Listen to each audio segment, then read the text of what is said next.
Welcome to the hottest car reviews, proudly brought to you by Carshop.co.za, with your host Luke Preston, our local motoring enthusiast, bringing you the best reviews right here, right now. So be sure to visit our website for the best deals and latest offers. Hey guys, welcome back to a brand new episode on Carshop Drive. Today we're looking at the Cube from Korea, that strange square from the south. That's the Kia Soul.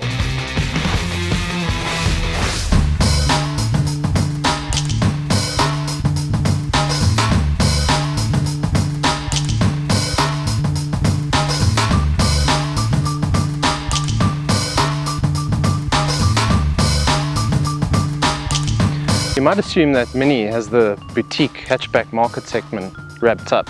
They are, after all, the masters of retro customization deluxe. There are a few competitors in this market though, and while the original MINI is still the king of the heap, its bigger and more practical brother, the Countryman, has stiffer competition. The Nissan Juke is one of those, and if you look at overall worldwide sales, it's just racked up 500,000 to say the Countryman's 350,000. It's also just had revised styling and a brand new fancy 1.2 litre turbo engine. There's something else though which has kind of always flown under the radar, for me at least, and it's this, the all new Kia Soul.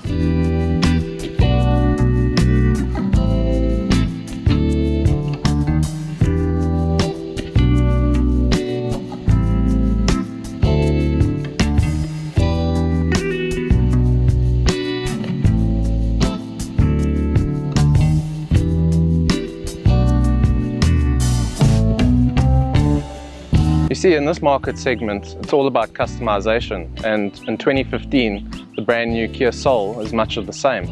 For starters, you can have it in 11 different colors with various wheel combinations, and which is really in right now, you can even have the roof a different color. So for instance, you could have Newport Blue with a white roof, or even Inferno Red with a black roof. It's really up to you.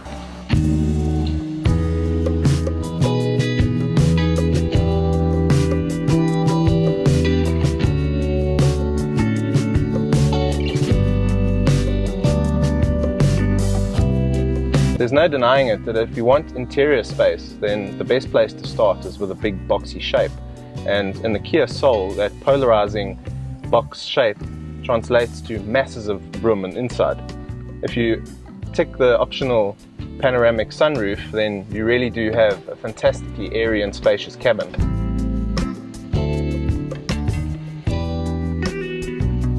Whilst the brand new Kia's exterior is all about pointy bits and angles, the interior is actually all about circles. And if I can, just for a minute, read from the Kia press release. If you think about droplets falling into a still pond, you begin to visualize the inspiration of the all-new Soul's interior. The cabin is organic, like the human body, and we feel it makes the interior that much more appealing to the driver and the passengers. Now, I'm not sure about all of that marketing speak, but the interior of this all-new Kia is a fantastic place to be. It really is superb. The interior features a circular theme and is quite prominent, not quite matching MINI's obsession with the oval. From the floating dashboard tweeters to this lovely leather-wrapped steering wheel with contrasting yellow stitching and steering wheel mounted controls, the gear lever, surround, door cards and speakers are all dominated by circles, and overall it really worked.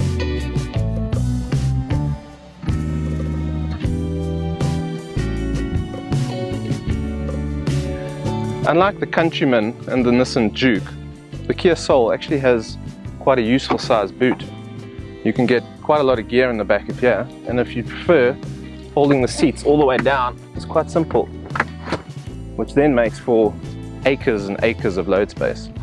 This is the 1.6 litre diesel Soul, and its tiny little engine just produces 94 kilowatts and 260 newton meters.